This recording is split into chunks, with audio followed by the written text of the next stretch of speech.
자, 회의관리 1급 문제 51번부터 60번까지 한번 보도록 하겠습니다. 자, 회의관리 1급 문제 51번에 대한 내용입니다. 자, 한번 보도록 하겠습니다. 자, 다음은 제조업을 영위하는 주식회사 3일의 대손 충당금 관련 자료입니다. 이를 기초로 주식회사 3일의 대손 충당금 한도 초과액을 계산하면 얼마입니까? 입니다. 자, 이 문제는 전산세무 1급을 하신 분은 아시겠지만 전산세무 1급은 그냥 입력, 엔터, F2번 누르고 엔터, 금액 축축 누르면 답이 바로 나오잖아요. 근데 얘는 수기로 해줘야 되니까 그게 좀 달라요. 그래서 첫 번째는 이제 회계상 금액을 한번 보도록 할게요. 참고로 우리는 그 세무 쪽에서는 보충법을 안 씁니다. 보충법을 안 쓰고요. 그 총회법이었네요. 총회법인데 이거를 이제 여기 항아리 신주단지가 이렇게 있다고 치면은 요 기존에 있는 요 대손 충당금으로 쟁여놓은 금액 있잖아요. 그걸 한번 싹 다 빼놔요. 싹 다 빼요. 싹 다 빼면은 대손 충당금이 안에 있는 금액 얼마가 돼요? 0원이 되잖아요. 그래서 이거를 먼저 싹 다 빼고 그거를 이제 기존에 이제 설정하는 금액하고 요렇게 해가지고 다시 집어넣었을 때 이 금액이 이제 한도가 되는 거예요. 이 금액이 이제 한도액이 되는 거예요. 그러니까 내용상은 이제 그러니까 대손 충당금 이렇게 있으면은 일단 한번 다 빼놓고 그러면 비어져 있는 항아리 신주단지 안에 딱 설정된 금액은 얼마만큼 설정을 하고 기존에 있는 금액 같이 넣어서 그거를 이제 한도 금액으로 측정한다고요. 그래서 이거를 이제 쓰는 방법을 이제 하고 있습니다. 그래서 안에 이제 금액을 이제 싹 다 비울 거예요. 대손 충당금 있는 거를. 그렇기 때문에 이 디귿자를 한번 보아주세요. 자, 요렇게 있으면은 자, 그러면 이제 회사 계상액으로 할게요. 자, 회계상 금액은 기초 금액이 얼마냐면은 1000만원. 그 다음에 발생된 금액은 얼마 있는지는 알 수가 없어요. 근데 기말 잔액은 1800만원. 그 다음에 단기 추가액은 2500만원이 되는 거예요. 그러면은 이제 여기에 이제 둘 다 이제 금액이 3500만원만큼 맞아 들어가야 되니까 그러면은 대손이 발생된 금액은 얼마냐면은 1700만원이 되는 거예요. 이렇게 되는 셈이죠. 근데 여기서 좀 말이 안 되는 게 대손 충당금이 이렇게 있으면은 기초금액은 1000만원인데 발생된 금액이 1700이거든요. 그러면 이거는 솔직히 말이 좀 안 돼요, 사실. 이게. 근데 그냥 있는 그대로만 보여주면은 이렇게 되고 그러면은 이렇게 되는 거죠. 내가 1000만원을 이렇게 딱 쟁여놨는데 대손이 발생을 했으니 일단 남은 이제 대손 충당금 잔액은 없는 거예요.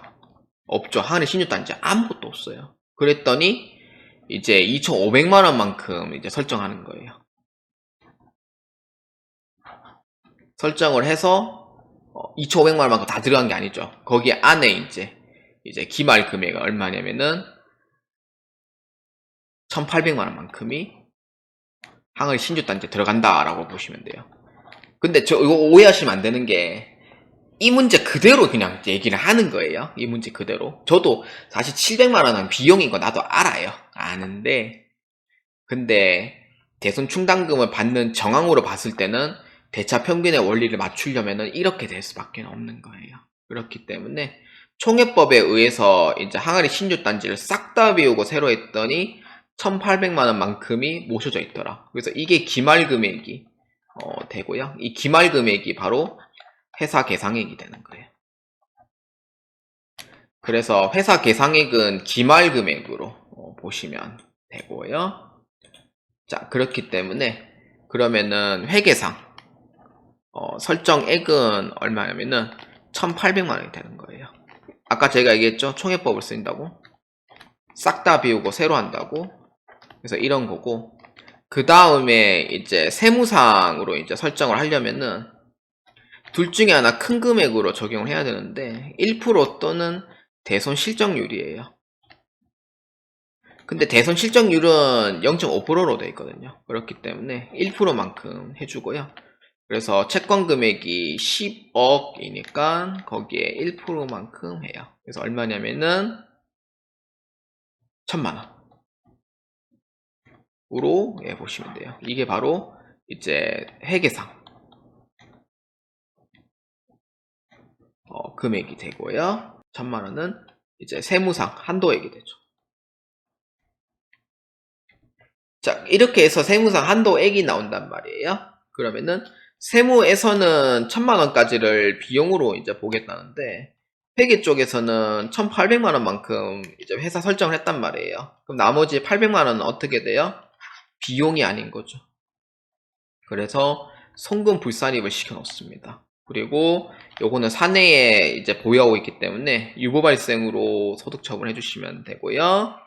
그리고 단기 중 발생한 대손액 중 세법상 부인액은 없기 때문에 송금 추인해야 될 부분은 없습니다. 그렇기 때문에 정답은 몇 번이냐면은 2번으로 체크해 주시면 되겠습니다. 자, 회계관리 1급 문제 52번입니다. 자, 다음 중 법인 세법상 퇴직금 및 퇴직급여 충당금에 관한 설명으로 가장 옳은 것은 입니다. 퇴직금 및 퇴직급여 충당금입니다. 자, 한번 볼까요? 자, 1번 퇴직급여 충당금 전입액은 일정 한도 내에서만 송금으로 인정된다. 맞아요. 이거는 이제 일정 한도 내에서만 송금으로 인정이 돼요. 뭐 현재는 뭐 설정을 해도 0원이기 때문에 사실 전액 송금 불산입이지만 전입액 자체가 이제 아예 인정을 안 하도록 되어 있어요. 그래서 형식적으로 보시면 되고요. 그 다음에 2번에 보시면은 퇴직급여 충당금의 송금 산입은 신고 조정이다. 아니에요. 이거는 결산 조정이에요. 그러니까 결산서상 퇴직급여 충당금이 이제 있어야 되고요. 그 있는 거에 자체에 이제 한도액을 측정하는 건데, 그래서 원래는 결산 조정 사항이 원칙이 됩니다. 그래서 한도 초과가 될 때는 그때는 신고 조정이 되는 거고요. 그 다음에 3번 퇴직하는 종업원에 지급하는 퇴직금은 세법상 한도 내 금액만 송금으로 인정한다. 퇴직하는 종업원에게 지급하는 퇴직금이잖아요. 세법상 한도 내 금액만 송금으로 인정한다고 되어 있죠. 사실 이거는 아니에요. 왜냐면은 퇴직하는 종업원에게 지급하는 퇴직금은 세법상 한도 내의 금액만 송금 인정한다고 되어 있는데, 사실 요거는 이제 송금 추인이 이제 가능한 부분이긴 하지만 이거를 한도 내에서만 적용을 하는 게 아니고, 그러니까 송금 그 불산입된 금액 내에서만 송금으로 인정은 하고는 있어요. 그래서 3번에 대한 부분은 한도 내에서 이제 부분이 이제 틀렸다 이렇게 보시면 되고요. 송금 불산입까지 이제 송금 추인이 가능은 해요. 그 의미로 해석하시면 됩니다. 그 다음에 4번 법인 세법상 한도를 초과하여 설정된 퇴직급여 충당 부채는 송금 불산입되고 기타 사회유출로 소득 처분이 된다. 퇴직급여 충당 부채는 송금 불산입 되는 것까지는 맞는데 기타 사회유출이 아니고요. 이거는 이제 퇴직을 할 때 유출이 되는 부분이기도 하고, 게다가 이런 설정을 해놨기 때문에 유출이 되는 부분은 또 아니에요. 왜냐하면 퇴직할 때 돈이 나가지 설정할 때는 돈이 안 나간단 말이에요. 그렇기 때문에 유보 발생이 됩니다. 이거는. 그래서 4번은 아니다. 기타 사유 유출이 아니다. 유출된 게 아니다. 그래서 이에 옳은 것은 1번으로 체크해 주시면 되겠습니다. 자, 회계관리 1급 문제 53번입니다. 다음 중 법인 세법상 지급이자 송금 불산입에 관한 설명으로 가장 올바르지 않은 것은 입니다. 지급이자 송금 불산입입니다. 자, 1번 볼까요? 채권자가 불분명한 사채의 이자는 전액 송금 불산입하고 기타 사회 유출로 소득 처분한다. 채권자가 불분명한 사채의 이자라고 돼 있잖아요. 전액 송금 불산입 되는 건 맞아요. 근데 기타 사회 유출이에요? 아니죠. 제가 아까 위에 제가 설명한 바가 있죠. 채권자가 불분명한 사채 이자는 만약에 원천 징수를 안 했다고 하면은 그 책임은 대표자가 책임을 지도록 돼 있고 상여로 소득 처분을 해요. 왜냐? 누군지 모르네? 이거 너희 대표자 책임으로 가야 되겠어요? 이런 의미인 거고. 근데 만약에 원천 징수를 했잖아요. 세금을 탈세할 목적은 아니겠죠, 당연히. 그래도 양심은 있네. 그래, 알겠어. 대표자 책임을 묻지 않을 테니 기속자가 누군지 모르니 기타 사유 출로 해. 뭐 그런 뜻이에요. 그래서 1번에 대한 부분은 아니에요. 원천 징수 안 했을 때는 상류로 소득 처분해야 되니까. 그래서 1번은 아닌 거고. 그 다음에 2번 한번 보겠습니다. 완성된 삼각 대상 자산에 대한 건설 자금 이자를 이자 비용으로 회계 처리한 경우에는 이를 즉시 상각한 것으로 본다. 건설 자금에 대한 이자 비용을 처리했대요. 원래 건설 자금 이자는 건설 중인 자산으로 회계 처리를 하도록 되어 있어요. 그래서 이자 비용으로 회계 처리했잖아요. 이거는 즉시 상각한 걸로 봐요. 그래서 요거는 송금 불산입 때려버립니다. 이거는. 그래서 2번에 대한 부분은 맞다. 이렇게 이제 보시면 됩니다. 그 다음에 3번. 건설 중인 상각 대상 자산에 대한 건설 자금 이자를 이자 비용으로 한 경우 송금 불산입하고 유보로 소득 처분한다. 뭐 2번이나 3번이나 뭐 똑같은 얘기긴 하죠. 그래서 맞다. 이렇게 보시면 되고, 그 다음에 4번입니다. 업무 무관 자산 등 관련 이자는 송금 불산입하고 기타 사회 유출로 소득 처분한다. 업무 무관 자산 등에 대한 이자예요. 그러니까 이자는 이미 유출이 된 거거든요. 그래서 송금 불산입 시키는 건 맞아요. 그래서 기타 사회 유출로 소득 처분하는 거는 맞습니다. 그래서 이거는 지급이자에 대한 송금 불산입입니다. 그래서 정답은 올바르지 않는다. 1번으로 소득 처분을 올바르게 하면은 상여가 된다는 부분입니다. 그래서 1번입니다. 자, 회계관리 1급 문제 54번입니다. 다음 자료를 기초로 주식회사 3일에 가지급금 인정이자에 대한 세무조정으로 가장 옳은 것은? 입니다. 가지급금 인정이자입니다. 물론 상여로 이제 소득 처분을 해야 되지만 이 문제는 특수관계인이기 때문에 기타 사회출로 소득 처분이 됩니다.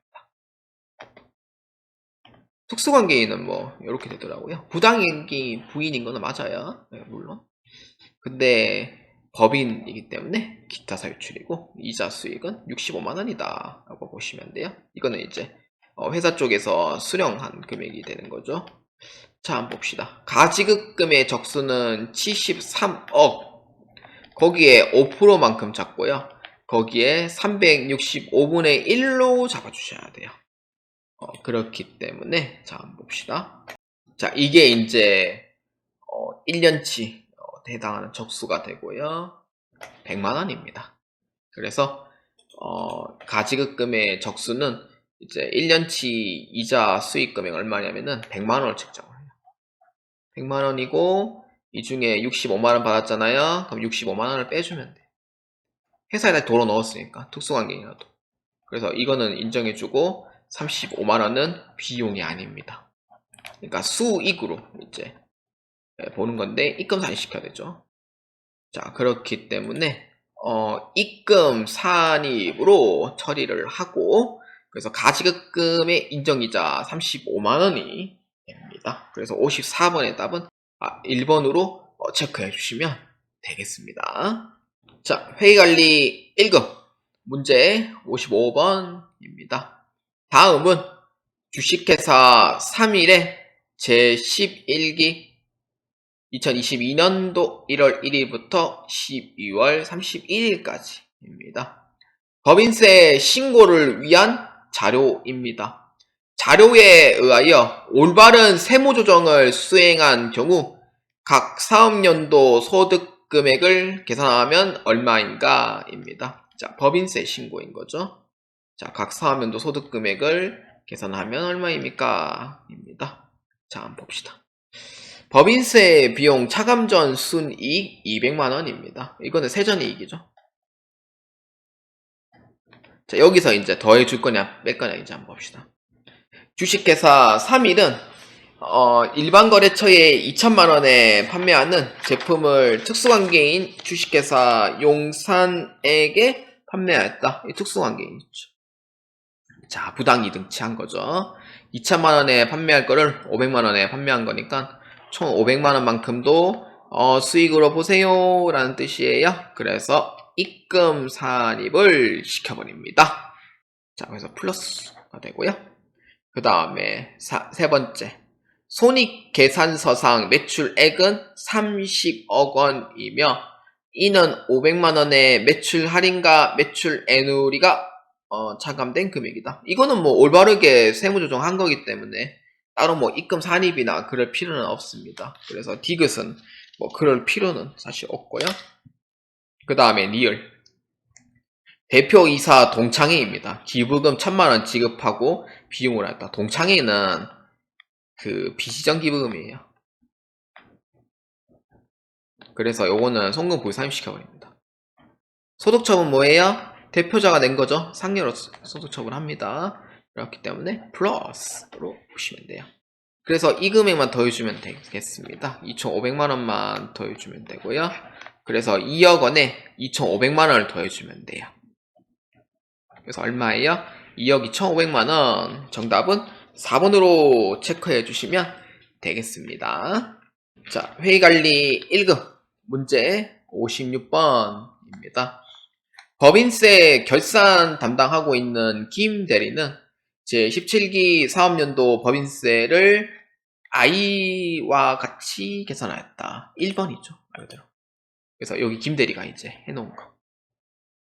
자, 그랬더만 김 대리의 법인세 검토한 결과 최과장입니다.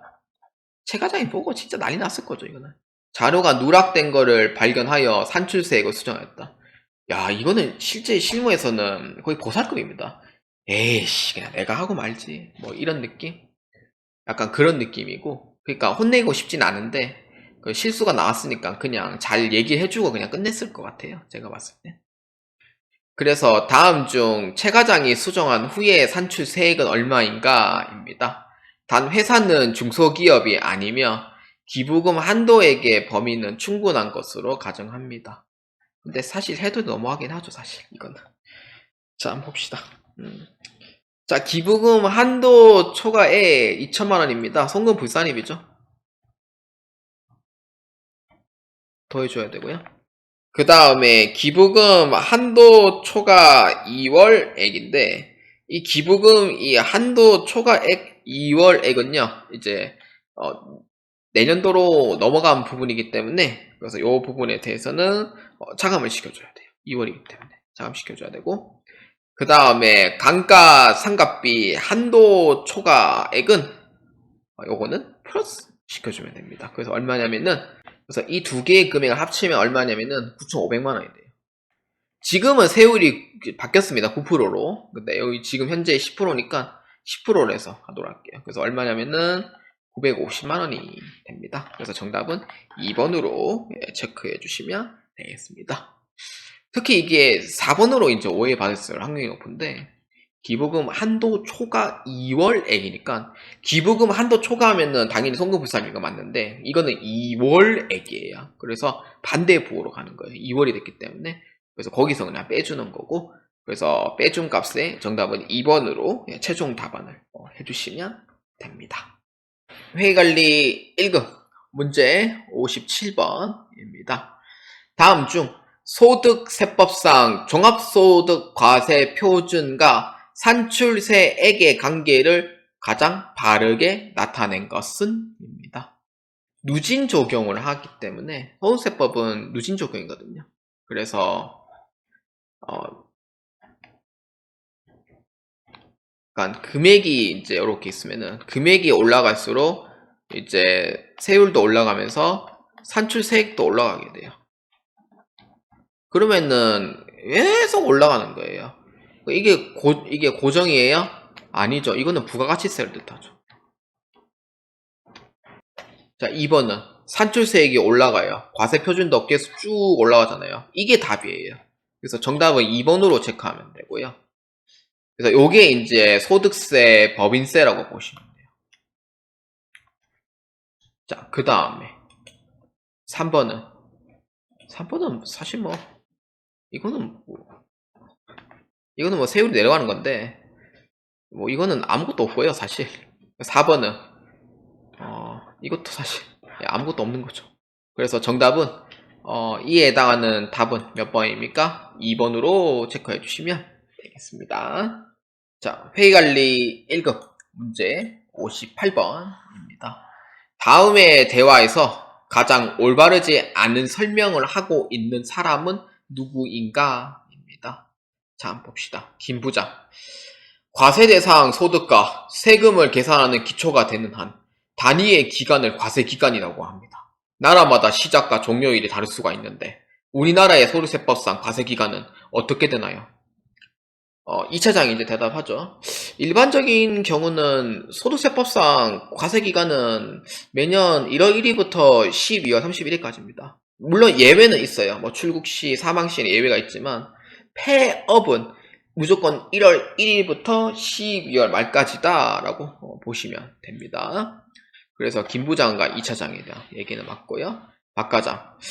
법인은 1년 이내에서 선택에 의해 사업연도를 임의로 정할 수는 있어요. 개인은 선택에 따라 과세기간에 임의로 정할 수는 없어요. 라는 얘기를 합니다.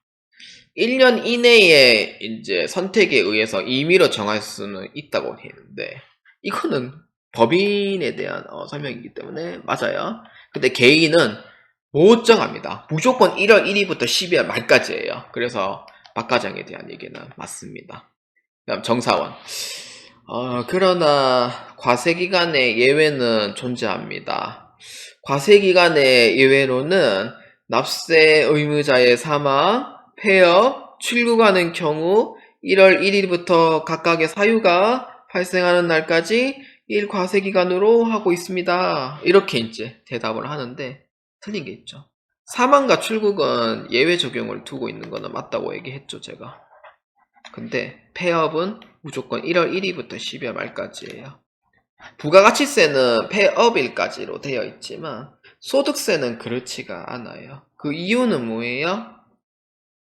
중간에 이제 근로소득이 잡힐 수도 있고 다시 재사업으로 사업소득 잡을 수도 있고 그렇기 때문에 1월 1일부터 12월 말까지를 보고 있단 말이에요. 그렇기 때문에 정사원이 올바르지 않는다라고 보시면 됩니다. 그래서 이에 해당하는 답은 4번으로 체크해 주시면 되겠습니다. 자, 회의관리 1급 문제 59번입니다. 다음의 거주자의 금융소득 발생 내역입니다. 거주자 소득의 종류와 금융소득 과세 대상으로 가장 올바르지 않은 것은 입니다. 거주자의 소득의 종류입니다. 그 다음에 금융소득 과세 대상입니다. 자, 보도록 합시다. 첫 번째, 김순희 씨는 주식회사 3일에서 발행한 채권 2천만 원을 2022년 1월 1일에 취득하였다. 동 채권의 액면 이자율은 12%이며 주식회사 3일은 2022년 12월 31일 채권에 대한 이자를 지급하여 김순희 씨는 액면 이자율에 해당하는 금액을 수령하였다. 여기 이제 2천만 원이죠. 채권에 대한 이자를 지급하여 액면 이자에 해당하는 금액을 수령하였다. 이거는 이자소득이죠. 근데 2천만 원에 12% 하면은 대략 240만 원 정도 나와요. 그래서 이자소득이 됩니다. 김순희 이자소득. 그 다음에 두 번째, 이철수 씨는 친한 친구에게 자금 5천만 원을 빌려주었고 그에 대해 이자 1,000만 원을 지급받았다. 이철희 씨는 대금업을 영위하지는 않습니다. 이건 비영업 대금의 이익이죠. 그래서 천만 원의 이자를 받았으니까 요거는 이자 소득이 됩니다. 자, 그 다음에 세 번째. 박영희 씨는 2021년 3월부터 서울의 주식 500만 원을 구입하여 투자를 시작했고 2022년 초 현금 배당 50만 원을 수령했대요. 이거는 배당이죠. 배당 소득이 됩니다. 그 다음에 김영수 씨입니다. 자동차 보험에 가입한 후 사고가 발생하여 보험금 150만 원을 수령하였다. 이거는 사실 이거는 이자도 아니고 배당도 아니에요. 그래서 사고이기 때문에 이거는 소득 자체가 아무것도 없어요. 그렇기 때문에 정답은 김영수가 틀렸습니다. 그래서 김영수는 사고로 인해서 보험금 받은 것 뿐이지 이자나 배당 소득에 대한 부분은 아니에요. 그렇기 때문에 4번으로 체크해 주시면 되겠습니다.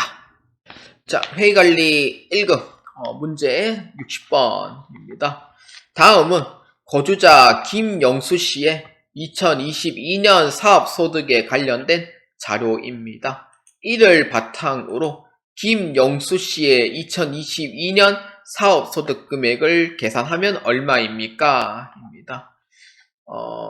복식보기 의무자는 아니에요. 단식보기를 하거나 아니면 간편장보 대상자죠. 자, 한번 봅시다. 자, 1번입니다. 손익계산서상 당기순이익은 3,500만원. 여기서 이제 플러스 마이너스 조정해주면 돼요. 자, 1번. 본인에 대한 급여 5천만원. 비용이 아니죠. 그래서 플러스. 유형자산 처분 손실은 그 수익 금액에서는 그냥 불사임 시켜버려요. 그래서 요거는 그냥 플러스. 그러니까 비용을 안 보는 거죠. 그 다음에 이자 수익에서는 사업소득이지만 요거는 그냥 입금 불산이 배당금 수익도 그냥 아예 그냥 빼버려요. 요거는 올바르게 했기 때문에 요거는 조정이 없다 이렇게 보시면 돼요. 자, 그렇기 때문에 이 문제의 정답은 몇 번이냐면은 이렇게 됩니다. 자, 그래서 이에 해당하는 정답은 몇 번이냐면은 60번의 답은 2번으로 체크해 주시면 되겠습니다.